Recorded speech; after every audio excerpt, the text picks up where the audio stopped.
So let us start from with Jaya Radha Madhava.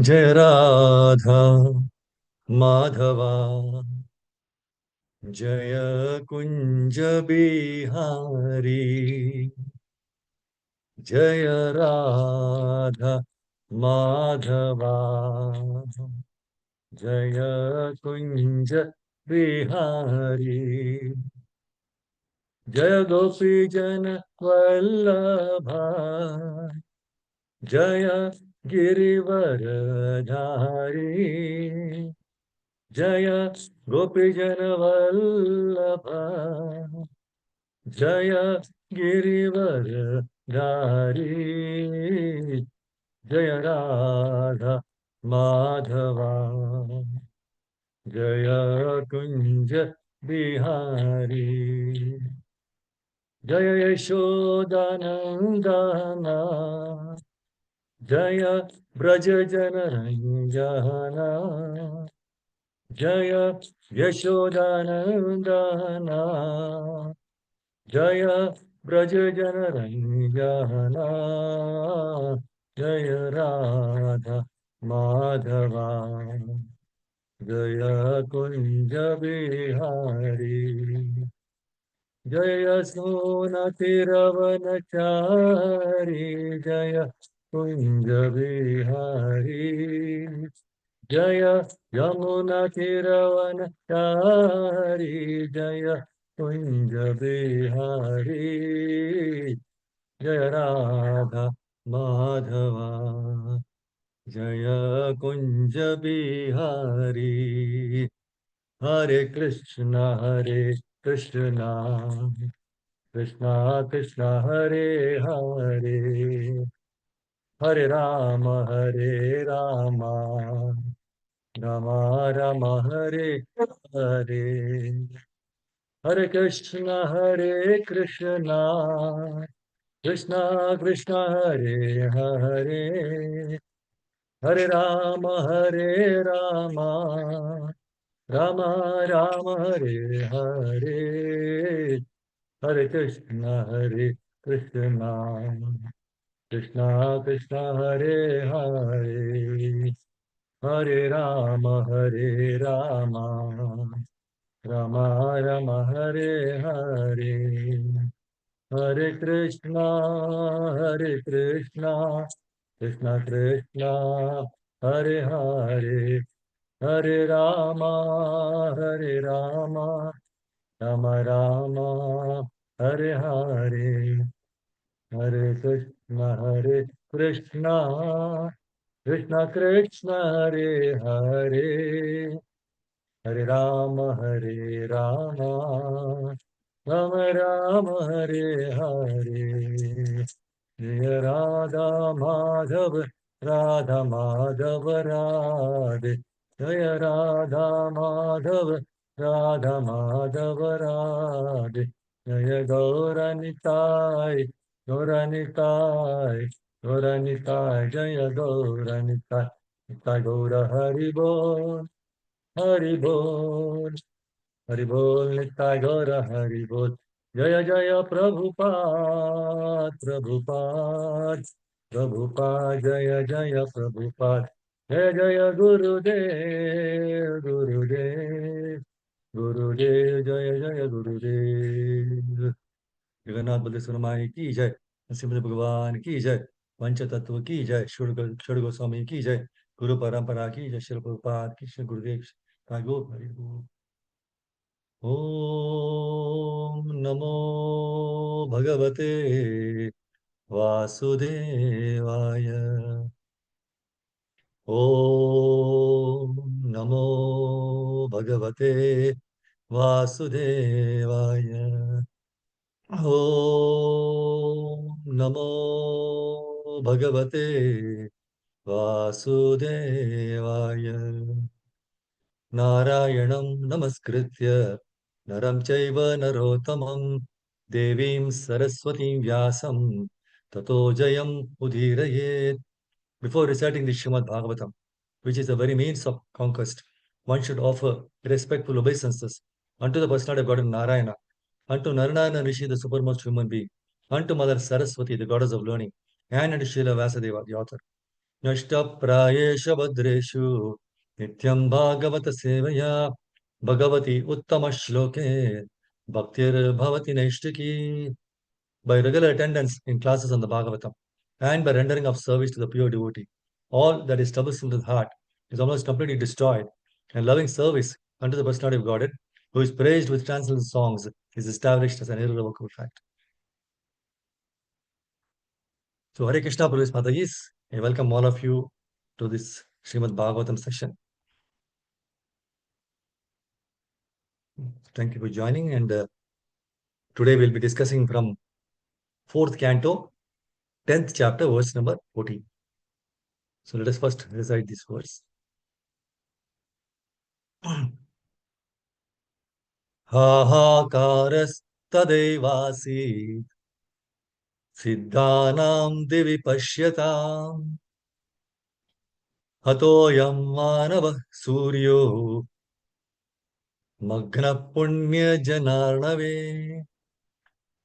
Hahakarastadevasi siddhanam divi pasyatam hatoyam manava suryo magna punya janarnave. Hahakarastadava tadaivasit siddhanam divi pashyatam hatoyam manava suryo magna punya janarnave. Maybe two of you can recite. One Prabhu and Mataji. Hare Yes, Krishna. Mataji. Yes.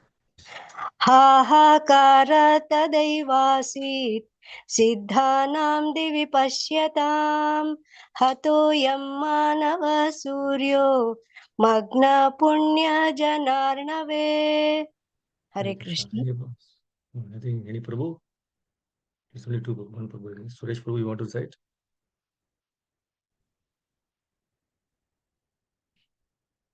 Okay, any Matajis can do that.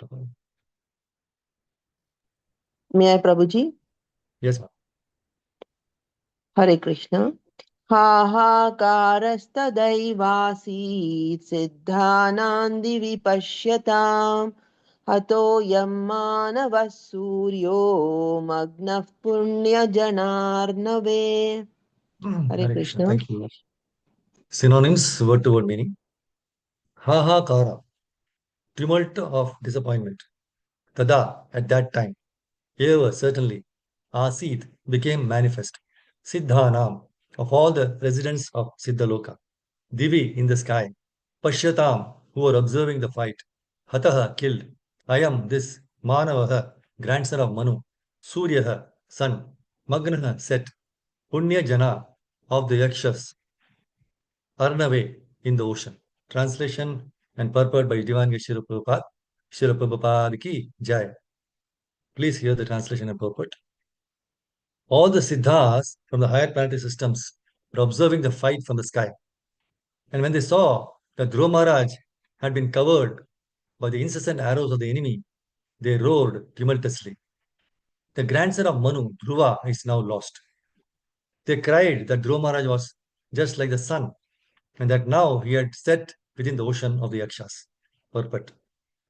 In this verse, the word Manava is very significant. Generally, this word is used to mean human being. Dhruva Maharaj is also described here as Manava. Not only is Dhruva Maharaj a descendant of Manu, but all human society descends from Manu. According to Vedic civilization, Manu is the lawgiver. Even today, Hindus in India follow the laws given by Manu. Therefore, everyone in human society is a Manava or descendant from Manu. But Dhruva Maharaj is a distinguished Manava because he is a great devotee. The denizens of the planet Siddhaloka, where the residents can fly in the sky without airplanes, were anxious over Dhruva Maharaj's welfare in the battlefield. Srila Rupa Goswami says, therefore, that not only is a devotee well protected by the Supreme Lord, but all the demigods and even ordinary men are anxious for his security and safety. The comparison given here, that Dhruva Maharaj appeared to merge in the ocean of the Yakshas, is also significant. When the sun sets on the horizon, it appears that the sun drowns in the ocean. But factually, the sun has no difficulty. Similarly, although Dhruva appeared to drown in the ocean of the Yakshas, he had no difficulty. As the sun rises again in due course at the end of the night, so Dhruva Maharaj, although he might have been in difficulty, because after all it was a fight, and in any fight activities, there are reverses. That did not mean that he was defeated. Jai Shri Prabhupada ki jai.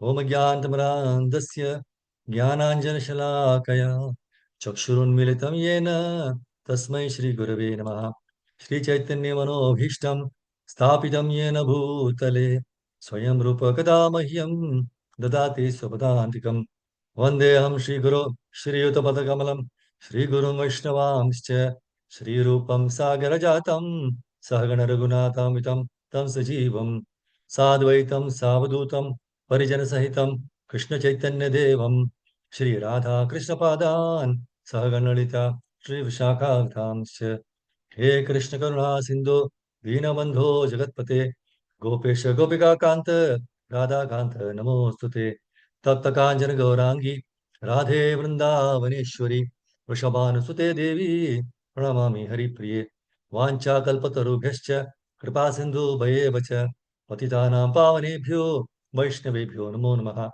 जय श्री कृष्ण चैतन्य प्रभु नित्यानंद श्री अद्वैत गदाधर श्रीवासादि गौर भक्त वृंदा हरे कृष्णा कृष्ण कृष्णा हरे हरे राम राम राम हरे हरे योऽन्तः प्रविश्य मम वाचमिमां प्रसुप्तां सञ्जीवयति अखिल शक्तिधरस्वधाम्ना अन्यां च हस्तचरणश्रवणत्वगादीन् प्राणानमो भगवते पुरुषाय तुभ्यम् मुखं करोति वाचालं पङ्गुं लङ्घयते गिरिं यत्कृपातु मम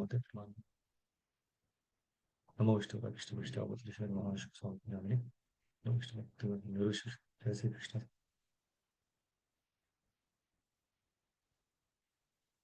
So Hare Krishna, Prabhu Mataji, thank you very much for joining and keeping the appointment with Krishna today.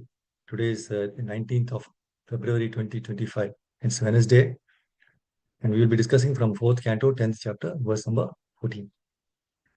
See, there's a very nice verse in Bhagavatam by Prahlad Maharaj. It's 5:18:9. Swastyastu vishwasya khala prasedatam dhyayantu bhutani shivam mitodhiya manasya bhadram bhajatadadukshje आवेशताम नो मतिराप्यहैतुकी. The translation is so nice. Translated by Srila Prabhupada. Prabhupada ki jai. May there be good fortune throughout the universe, and may all envious persons be pacified. May all living entities become calm by practicing Bhakti Yoga. For by accepting devotional service, they will think of each other's welfare. Therefore, let us all engage in the service of the Supreme Transcendence, Lord Shri Krishna, and always remain absorbed in thought of Him. Prabhupada ki jai. So we are trying to, by this class, 1 hour at least, we try to be absorbed in Krishna consciousness. See, we saw in the purport, the translation this was, right? Grandson of Manu, Dhruva, right? So and Prabhupada in the first statement in the purport, he says, in this word, the word Manava is very significant. And then generally this word is used to mean human being. So we'll mostly discuss with regard to this Manava, grandson, the Manus, right? What is this lawgiver? See, the law of Manu is also known as Manu Samhita, Manu Smriti, or Manu Dharma Shastra. And this forms the basis of what has been called the most authoritative and influential text of these ancient Indian laws. And this serves as the foundational work on Hindu law and right. So this is the code of rules, from which it has come. See, in Bhagavatam, 3rd canto, 7th chapter, 25th verse, Vidura is asking Maitreya Muni, "O learned Brahmana, please describe how the leader of all the demigods, namely the Prajapati Brahma, decided to establish the various Manus. Please describe the Manus also, and please describe the descendants of those Manus. So the human race, no, or Manushya race, descends from the Manus, sons and grandsons of the Prajapati Brahma, right? So the descendants of Manu, they reside in different planets and rule all over the universe. See, it is stated that Swayambhava Manu's life, was very long, 71 yugas. One yuga is completed in 4,320,000 years. That is one yuga, 4,320,000 years. So 71 of such yugas is the duration of the life of one Manu. And 14 such Manus come and go in one day of Brahma. So for the entire duration of life, right? 4,320,000 into 71. That much number of years, what does Manu do? He is engaged in Krishna consciousness by chanting, hearing, talking about, and meditating upon Krishna. Therefore, his life is not wasted. Nor it will become stale, right? So long a number of years, but he's completely engaged, absorbed in Krishna consciousness. See, in the purport of 8.1.10, Prabhupada says, having described the situation of the Supreme Personality of Godhead as transcendental, Swayambhava Manu, for the instruction of the sons and grandsons in his dynasty, is now describing all the property of the universe as belonging to the Supreme Personality of Godhead. So, Manu's instructions, are not only for his own sons and grandsons, okay, but for all of human society. The word man, or in Sanskrit, Manushya, has been derived from the name Manu. For all the members of human society, they are all descendants of the original Manu.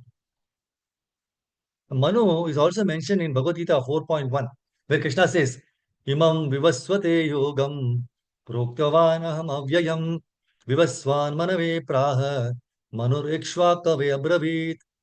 I instructed this imperishable science of yoga to the sun god Vivaswan. And Vivaswan instructed it to Manu, the father of mankind. And Manu in turn instructed it to Ikshvaku. So Swayambhava Manu and Vivasvata Manu have similar duties. Vivasvata Manu was born of the sun god Vivaswan.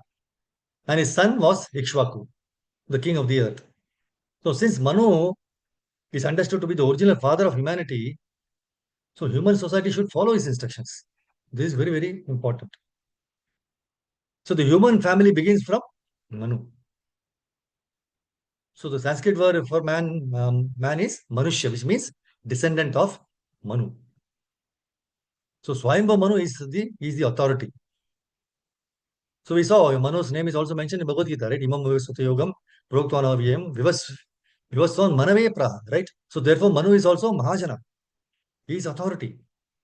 So there is Manu Samhita. So our Vedic system, he's the lawgiver, no? Manu is the lawgiver. So from Manu, Manushya, man, these words have come. So descendants of Manu, right? Human society.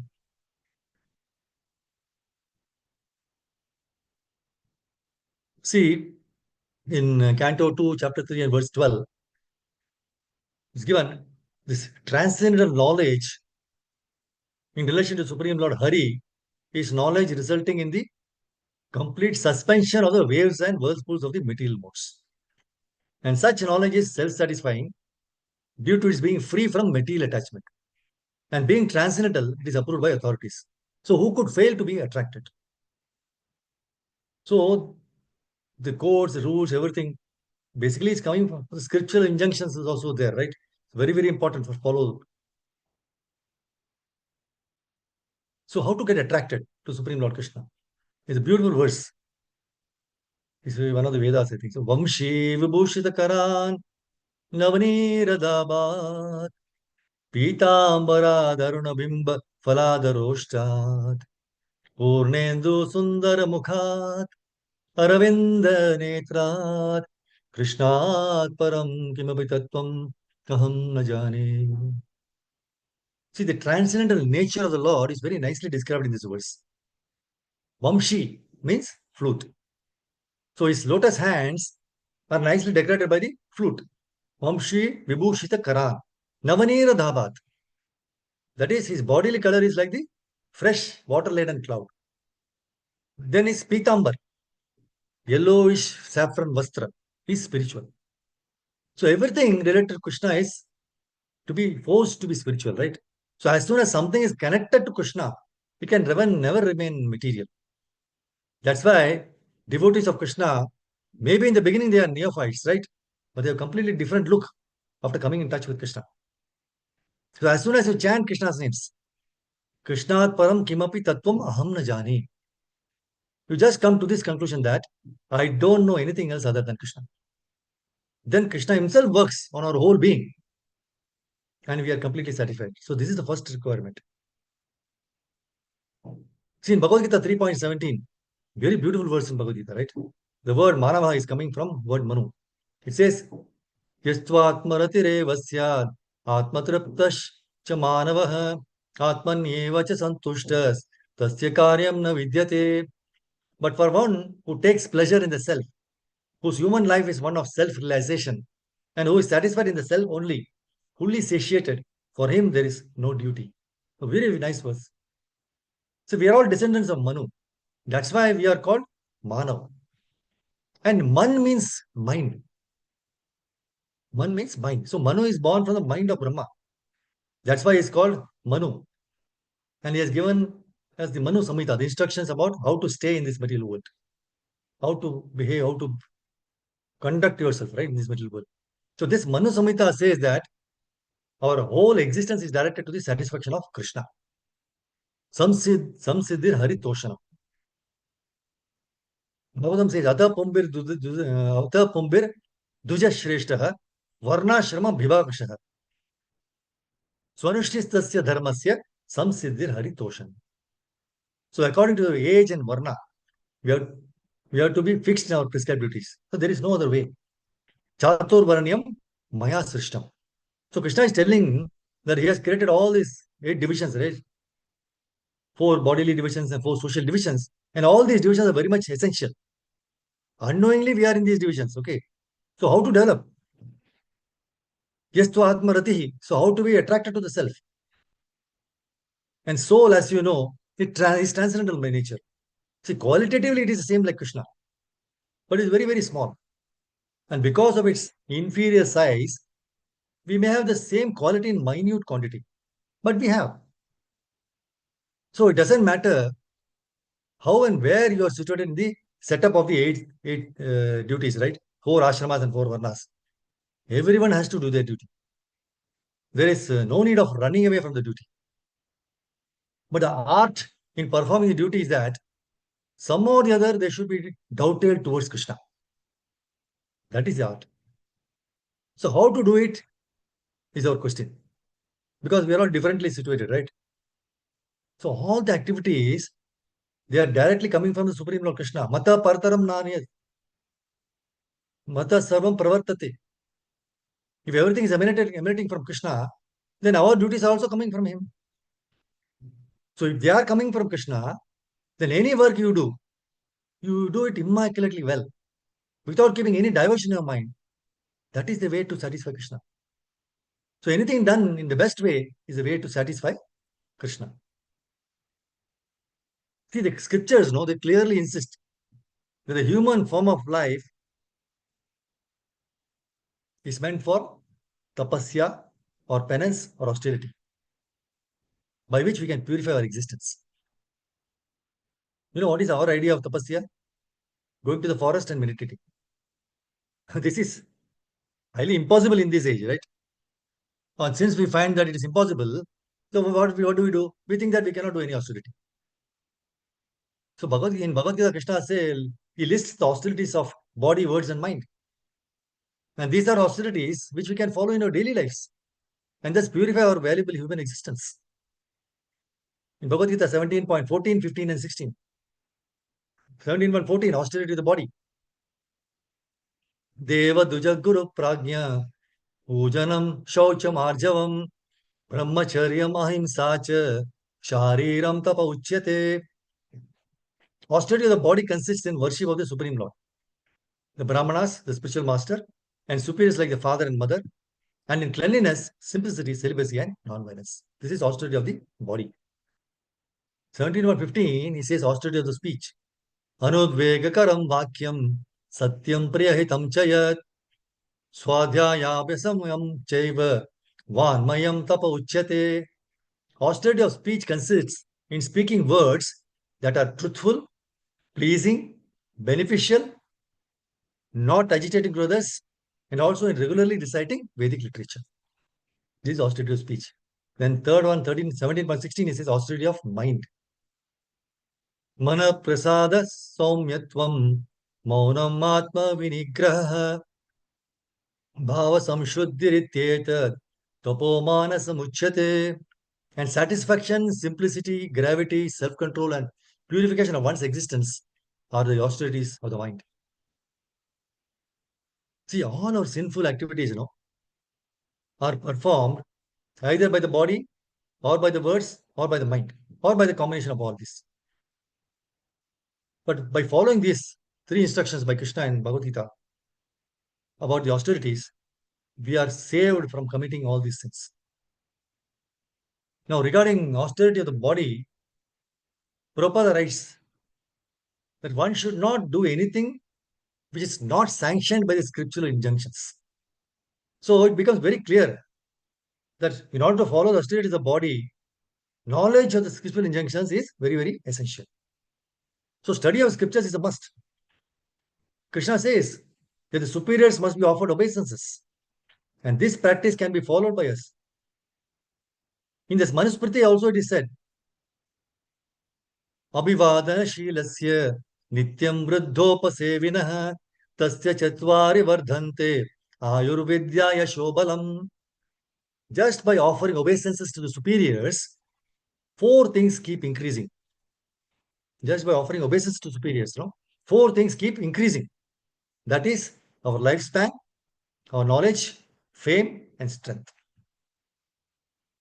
See, in the previous days, children were simply following the practices of elders without questioning. Nowadays, children want explanation for everything.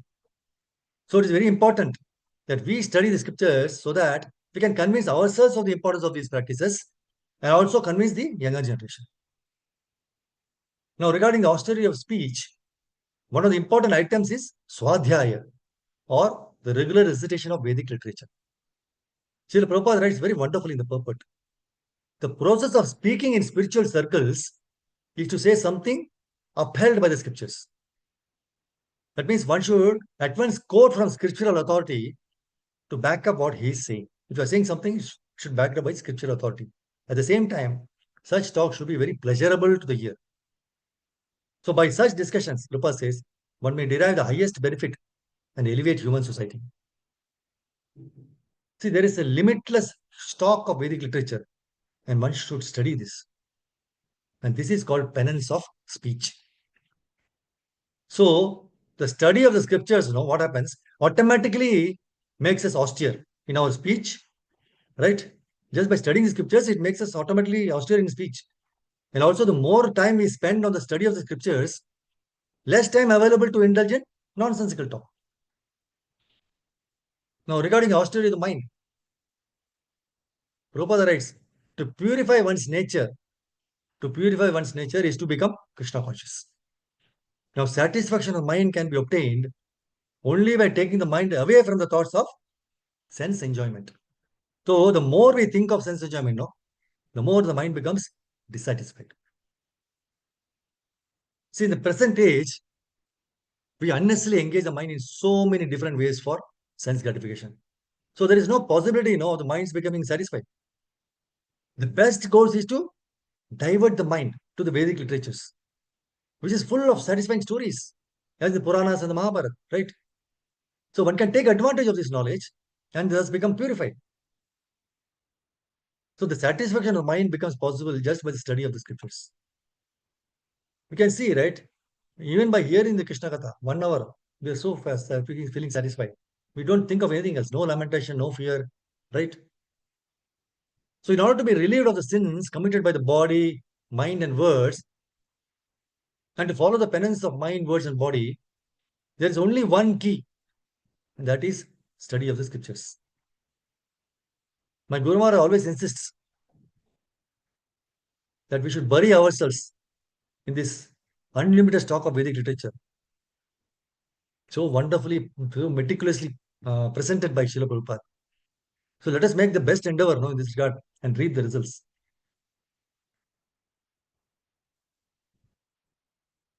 See, we find that Sri Ramanujacharya, he was walking from Kanchipuram towards Srirangam to get initiation from Sri Periyanambi. Okay. And Sri Periyanambi was walking from Srirangam towards Kanchipuram to initiate Sri Ramanujacharya. Now, fortunately, both of them were able to meet each other in Madurantakam.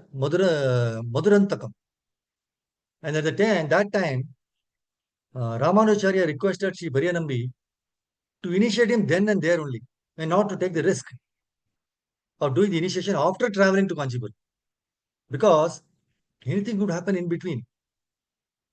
Thereby realizing the ephemeral means the lasting for a short time, right? The ephemeral nature of the material world, very temporary. So scriptures, therefore, they shout at the topmost voice, insisting us that a sober human being should quickly endeavor for the ultimate perfection of life. As long as his body is always subject to death, no? As long as his body has not fallen down and died. Turnam yatet na patet anumrityu yavat. Bhagavatam 11:9-29 says, Anumrityu means we are always subject to death. Now, Vishnu Smriti advises us, tomorrow's business should be done today, and afternoon's business in the forenoon. For whether a person had done it or not, death will not wait. See, in Vairagya Shatakam, text 38 says, old age and senility stalk us like a ferocious tiger. Diseases lie in wait for us at every step, and the body troubles us verily like a sworn enemy. Time, and with it, life too slips away slowly, but surely, much like water leaking from a cracked pot. Oblivious to all these afflictions, people continue to be wayward and errant. See how strange and what a pity. Now, Vairagya Shatakam advises us what should be done before it is too late. In text 75, it says, as long as this body is free from disease, as long as senility is far off, as long as the powers of the senses are unaffected and life is not decaying, so long wise persons should put forth mighty exertions for the sake of the supreme good for the soul. For when the house is on fire, what avails setting about the digging a well for water? So, being completely ignorant of all this knowledge, we often find ourselves and others, right? Right from a very child to very old person complaining that we are feeling very much bored, do not know how to pass the time. It's all very honestly spent sitting before that idiot box, or sleeping, or talking mundane gossip, or quarreling, or reading some nonsense literature. Srimad Bhagavatam 3:20-35 advises us through Emperor Swami Manu on how not to spend the time in vain. Ayataya yamastas tasyasan yama swantar yapanaha shrunmato dhyayato vishnoho kurvato bruvata kataha. Consequently, although his duration of life gradually came to an end, his long life, consisting of a Manvantara era, was not spent in vain, since he ever engaged in hearing, contemplating, writing down, and chanting the pastimes of the Lord. So, how to approach, how to study Bhagavatam and Bhagavad Gita is given by Manu. How did he spend? He was hearing. So, hearing the Krishna Katha, then contemplating on those points, and then writing it down and chanting the pastimes of the Lord. So, these 4 steps we have to follow. So, Prabhupada writes in the purport, the life of a man in Krishna consciousness is always fresh. Life of man Krishna is always fresh. It is said that the sun rises in the morning and sets in the evening, and its business is to reduce the duration of everyone's life. Right? Sunrise and sunset. But the sunrise and sunset cannot diminish the life of one who engages in Krishna consciousness. Beautiful verse in Bhagavatam, right? Ayur Hatya Vai Pumsa. So Swayambhu Manu's life did not become stale after some time because he engaged himself always in chanting about and meditating upon the Lord. He was the greatest yogi because he never wasted his time. Vishnu Kurvato Bhruvata Kataha. That's what he says. So when he talked only of Krishna, the personality of Godhead. When he heard something, it was about Krishna. When he meditated, it was about Krishna and his activities. Therefore, his life was not wasted and it did not become stale. So when we resolve to do the supreme good for the soul, whether it is the chanting of the holy names of the Lord, Hare Krishna, Krishna Krishna, Hare Hare, Hare Ram, Ram Ram, Hare Hare, or study of literatures like Bhagavad and Bhagavad Gita, or memorizing a sloka, or writing about Krishna, or trying to get up for Mangalarti, today is the day to do them. Who knows what tomorrow has in store for us? See, Dhruva Maharaj, he had attained the transcendental position of devotional service, and thus he ruled the world unattached. That's why Bhagavatam 4, 12, 13 states, Dhruva Maharaj ruled over this planet for 36,000 years. He diminished the reactions of pious activities by enjoyment, and by practicing austerities, he diminished inauspicious reactions. See, how come Dhruva is described as having to deal with good punya, and bad ashubha? How is described as having to deal with these karmic reactions? That is punya and ashubha, good and bad. In answer to this, you must understand that Dhruva Maharaj played the role of a king in this world. So Bhagavatam 4, 20, 14 says, to give protection to the general mass of people who are citizens of the state is a prescribed occupational duty for a king. By acting in that way, the king in his next life shares one sixth of the result of the pious activities of the citizens. Very nice point, right? So because he gives protection, he is doing very nicely, doing all the prescribed duty of a king. By acting in that way, the king in his next life, no, he will share one-sixth of the result of the pious activities of the citizens. That is Shashtam Amsham. But a king, on the other hand, but a king or head of state who simply collects taxes from the citizens but does not give them proper protection as human beings has the results of his own pious activities taken away by the citizens. And in exchange for his not giving protection, he becomes liable to punishment for the impious activities of his subjects. So the leader has to do his austerity of properly protecting them from the evil. So the relationship is similar to that of a guru and his disciple. Guru's job is to make the disciple saintly. Otherwise, if this disciple breaks the four regulatory principles, the guru has to suffer sinful reactions together with his disciple. In the same way, when the citizens of a king indulge in sinful activities such as illicit sex, meat eating, gambling, or intoxication, the king shares in the bad reactions of those. So the karmic link is by the leaders accepting money or service from his subjects. See, there is a deep meaning implied in the word Kshatriya, one who protects Trayate from harm, Kshat. He does not protect people just externally from demons, okay? Not protecting people, not externally from demons or criminals. No, he protects people from being attacked by inner demons as well. How? By setting an example of excellent character, Sadachara. So Dharma Shastra, the Manu Samhita, right, says that there are six enemies. Arishad, Arishad Varga, that is six enemies of the mind. They are lust, kama, anger, krodha, greed, lobha, delusion, moha, pride, mada, and envy, matsarya.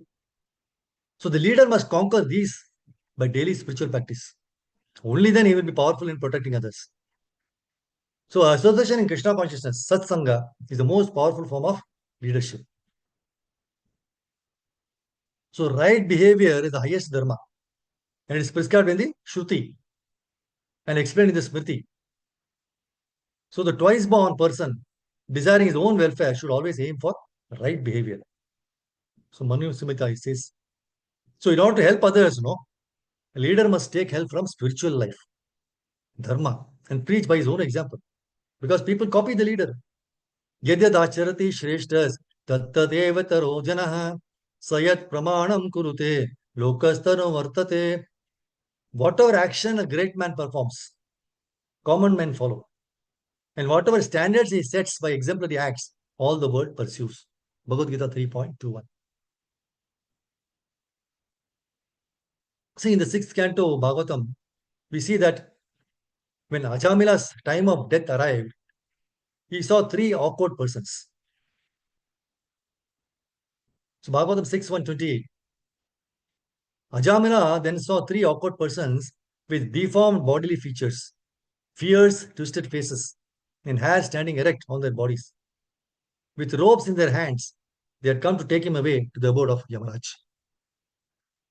Now, Srila Prabhupada, he writes in the purport, a person who performs sinful activities performs them with his body, mind, and words. Therefore, three order carriers from Yamaraj came to take Ajamila to Yamaraj's abode. So this is very elaborately described in the Manusmriti. The sins committed by a jiva are classified into three categories. Kayika. Kayika means sins committed by the body.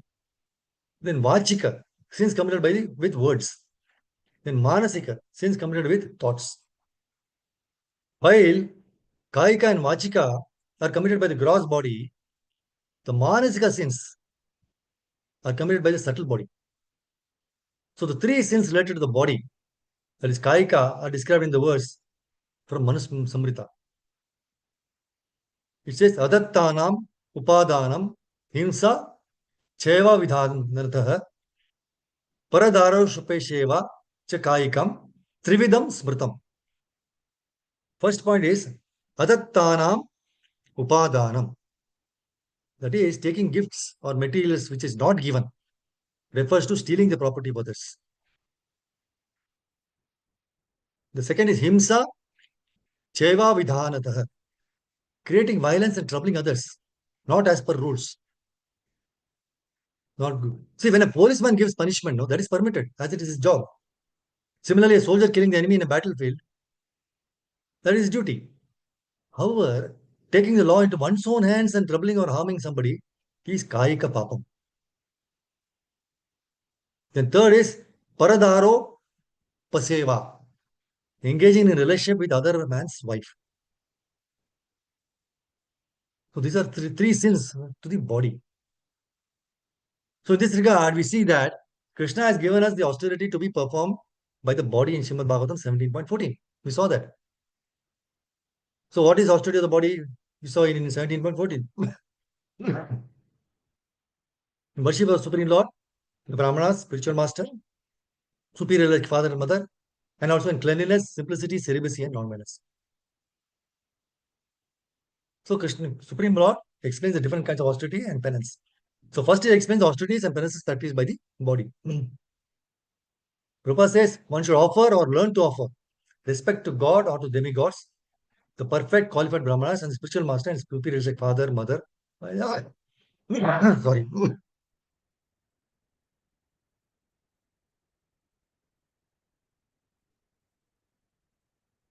Superiors like father and mother or any person who is conversant with Vedic knowledge.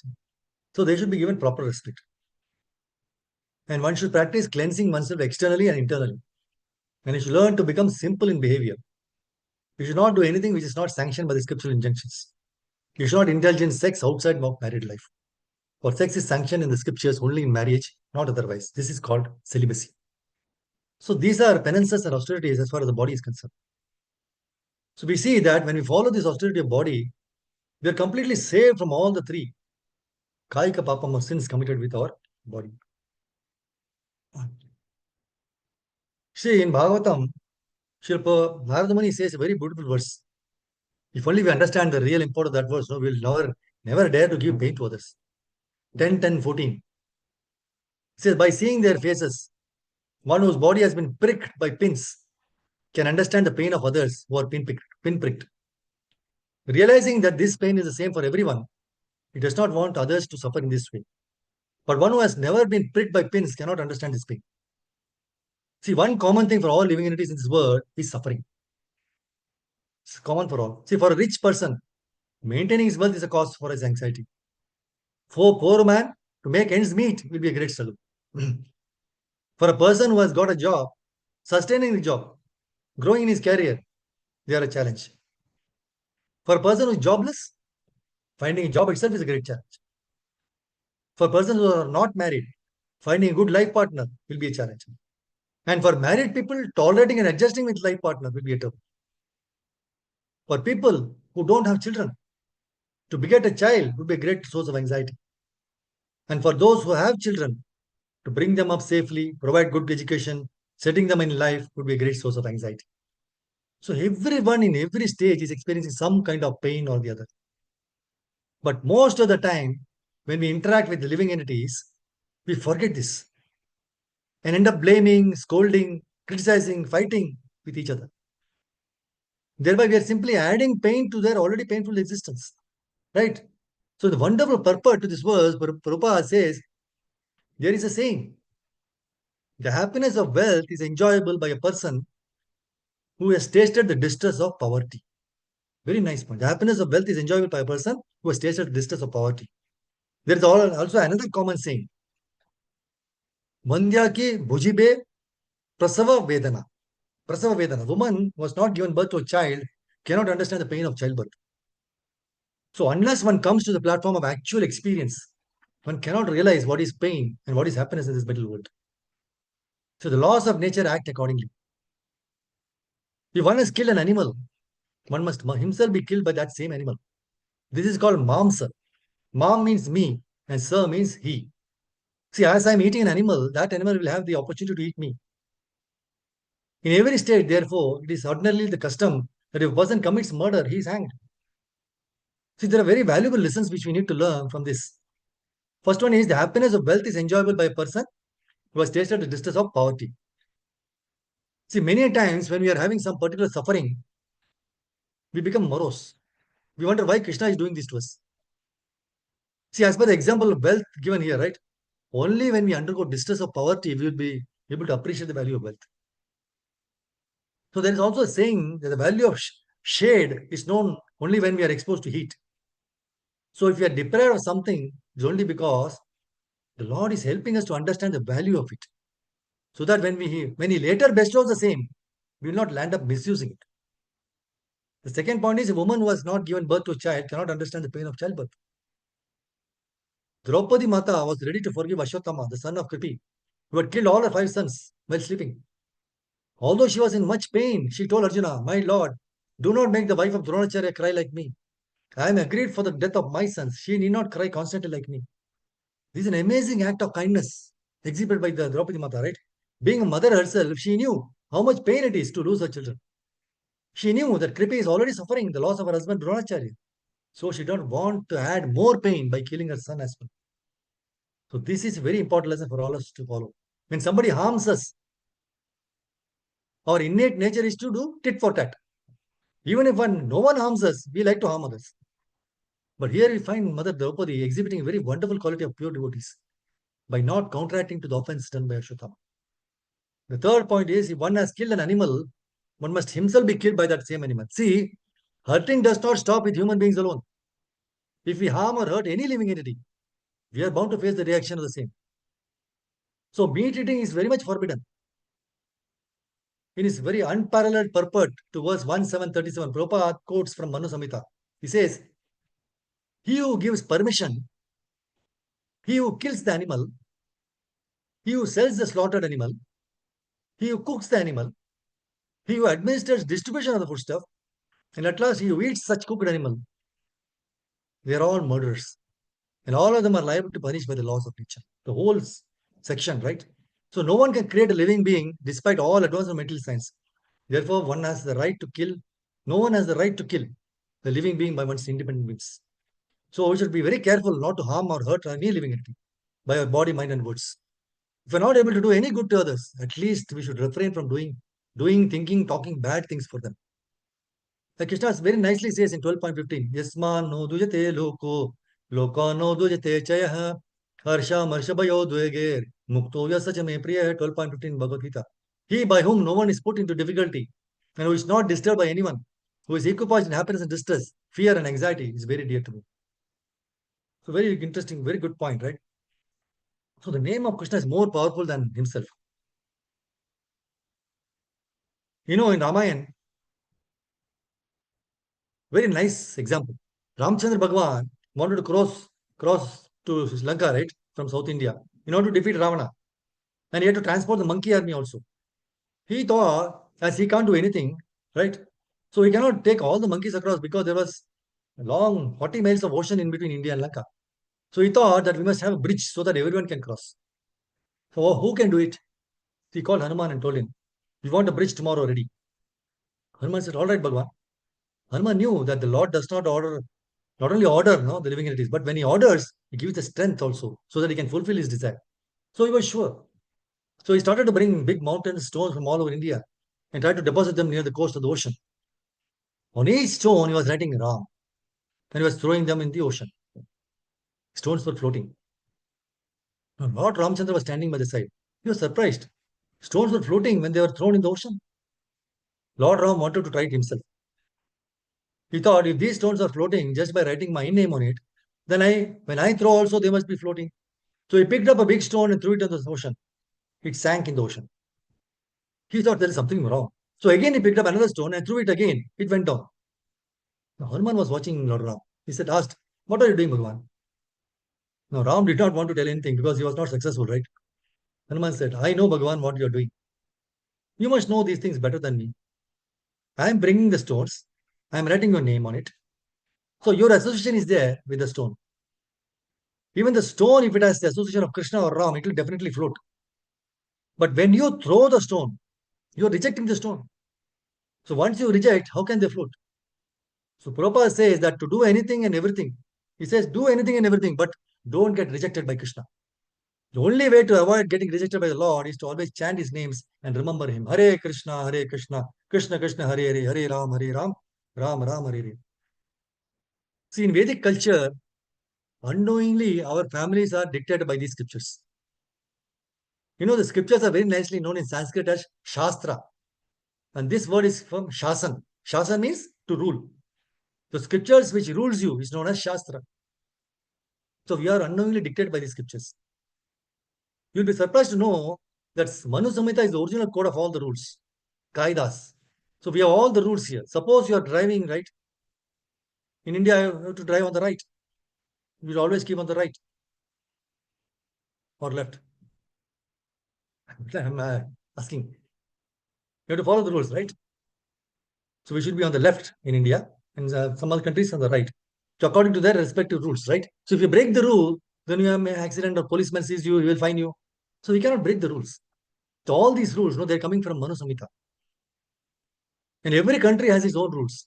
They have the code of the conduct, code of rules. The police department also depend on the rules. So everywhere there are rules. And these code of rules is the gift of Vedic culture to the world. Otherwise, formerly the people did not know anything, right? They were staying in the forest, did not have any idea of the rules. So as soon as the Vedic culture spread all over the planet, these rules came in force. Otherwise, there is no origin for these rules. So originally, Manu Samhita is a code of conduct. So this is how you can see the signs of Vedic culture everywhere. So the whole arrangement comes from Manu Samhita. No way we can avoid these scriptures. We just have to do our prescribed duty at our destiny. Be expert in our mental activities and come back to spiritual activities as soon as possible. See, nothing is impossible if we are austere. We require austerity. And if austerity is there, nothing is impossible. For the murtis, Archavigras, murtis to come, we have to be austere, very, very austere, because Krishna is coming to our place. See, Prajapati Sutapa was ordered by Lord Brahma to marry Prishni and then to increase the Praja. So they were not in this yuga. They wanted a very good progeny. A nice progeny requires a lot of austerity, you know. If you want a good progeny, you should lead a very austere life. Otherwise, the progeny is completely unwanted. So what they did, they started tapa. You know how long? 12,000 years by the demigods' calculation. They performed tapa for 12,000 years, not our earth years, but demigods' years. You know the calculation of demigods' years? There is one verse in Bhagavad Gita which gives you the calculation of demigods' day. Bhagavad Gita 8.17. Sahasra Yuga Paryantam Aharyat Brahmano Viduhu Ratri Yuga Sahasrantam Teoho Ratra Vido Janaha. By human calculation, 1,000 ages taken together form the duration of Brahma's one day, and such also is the duration of his night. See that this verse gives you the calculation of Brahma's day, one day. See, Brahma's day comprises of 1,000 yuga cycles. So 12 hours of Brahma, right? That is day. And have you any idea of the calculation of 1,000 yuga cycles? Yuga cycle means 4 yugas together. There is Satyuga, Treta Yuga, Dwapar Yuga, and Kali Yuga. And their duration is in the ratio of 1, 2, 3, and 4. That is, if Kali is 1 year, Dwapar will be 2 years, Treta will be 3 years, and Satyuga will be 4 years. Now, Kali Yuga, we know, is 432,000 years. So, Dwapar will be double than Kali Yuga, that is 864,000 years. Treta will be 3 times Kali Yuga, that is 1,296,000 years. And Satyuga will be 4 times than Kali Yuga, 1,720,000 years. So if you add these 4 yugas, it comes to 4,320,000 years. So one cycle. And this one cycle, 4,320,000 years, is multiplied by 1,000. And that gives you 12 hours of Brahma's day. Then again, 12 hours of night. Right? Similarly. So multiply by 2. And then multiply by 30, 1 month. Then multiply by 12 for 1 year. Then again multiply by 100. That is Brahma's life, 100 years. And then 12,000 years like this calculation. Impossible for our mind to calculate. So this was the time they performed the austerities. And because of their sincerity, Krishna was happy and he came in front of them and asked them what they want. They didn't ask for any TV or anything like that. If Krishna comes and we ask, just give me a good wife or this thing and then material things. No. They said, we want a son like you. Krishna said, like me, where will I produce? I have to come. I have to come myself. Like me, there is nobody. So he promised them 3 times, he will be their son. And Sutapa and Prishni had the first incarnation. The Lord appeared as Prishnigarbha. Next time, Kashyapa and Aditi, they were the same Sutapa and Prishni. They had Vamandeva, dwarf incarnation. So Vamandeva was their son. Third time they came as Vasudeva and Devaki and Krishna came. So this is how he kept his promise. So his promise to come to them as Prishnigarbha, Vamandeva, and Krishna, right? So this type of austerity we require to welcome Krishna. So if you want the deities, you have to be very austere, very austere. And the deities will definitely come, provided you are sincere and austere. So this is the condition. So if you want the murtis, you have to really work very, very hard in this direction. So we learned that Lord Brahma was a fantastic lifespan of 311 trillion 40 billion years. He's afraid of death, right? And engages in devotional service to the Lord. Similarly, Manus lived for 71 yugas, each consisting of 4,322 years. But still, they prepare for the next life by engaging in devotional service to the Lord. So many long years, but they are completely absorbed in Krishna consciousness. For us, Kali Yuga is 100, right? Not even enough time, but we are not still serious about our devotional service. We have to just consider our own position in front of these personalities. Understand what we are supposed to be doing. Prabhupada states, therefore, it is even more imperative for human beings to take to the worship of the lotus feet of Krishna by constantly chanting the Hare Krishna mantra as recommended by Lord Chaitanya Mahaprabhu. Hare Krishna, Krishna Krishna, Hare Hare, Hare Ram, Ram Ram, Hare. So Prabhupada requests us to be very cautious and to see that not a single moment is wasted in frivolous talk, sleep, or voracious eating. We should see that every moment of our lives is utilized for rendering of devotional service and nothing else. This is the secure position of one wanting to go back home, back to Godhead. Very important. So from this, with Swayambhu Manu and from Dhruva Maharaj, who is coming in that parampara, right? Very, very important for us to understand these things. So I'll stop here. ग्रंथरा श्रीमद् भागवतम की जय, श्री प्रभुपाद की जय। तागो कुमारी वो करन वांचा कल्पतरुभ्यश्च कृपा सिन्धुभ्यश्च पतितानां पावनेभ्यो वैष्णवेभ्यो नमः। अनंत कोटि वैष्णव की जय। Thank you very much, Mataji, for giving me this opportunity to glorify the Lord and purify ourselves. Hare Krishna. If you have any questions or anything to share, please go ahead. Hare Krishna. I took a long time. Sorry about that.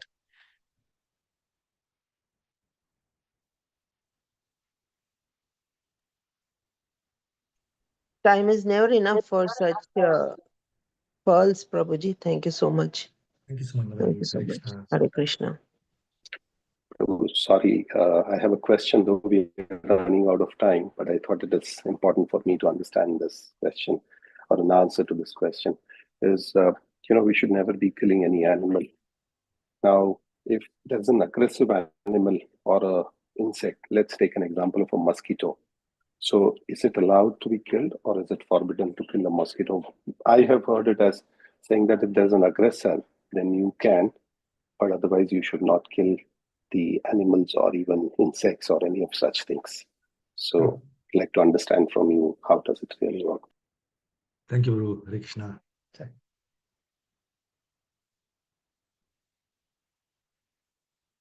So, okay, if anything else is there? Okay, otherwise we'll stop here.